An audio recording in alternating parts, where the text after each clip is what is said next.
అందరికీ శుభోదయం. నా పేరు కె శ్రీధర్. నేను కేబీ పాఠశాలలో 8వ తరగతి చదువుతున్న విద్యార్థిని. నేను ఈరోజు మూగజీవాలను ఎందుకు ప్రేమగా చూడాలి అనే అంశంపై వివరించబోతున్నాను. ప్రపంచంలో ప్రతి పనికి సమాన ప్రాధాన్యత కలిగి ఉంటుంది. మూగజీవాలు మనలాగా నోరు విప్పి ఆకలి, తప్పిక, నొప్పి అని చెప్పలేవు. కానీ వాటికి కూడా మనలాగా ఆకలి మొదలైన బాధలు ఉంటాయి. పైగా అవి మనకు సేవ చేసి సహాయపడతాయి. అవి మనపై ఆధారపడి జీవిస్తుంటాయి. మూగజీవాలు మనలాగా సొంతగా సంపద, స్వార్థం ఉండవు.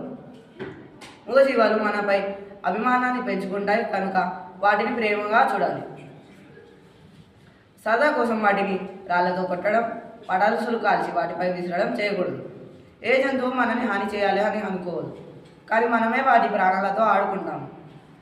పశుపక్షులు అంతరించిపోతే మానవ మనుగడు భయంకరంగా మారుతుంది. మూగజీవాలను రక్షించండి.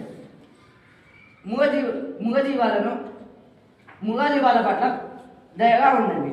మూగజీవాల పట్ల ప్రేమగా చూడండి. మూగజీవాలను రక్షించండి. భూత దయ కలిగి ఉండండి.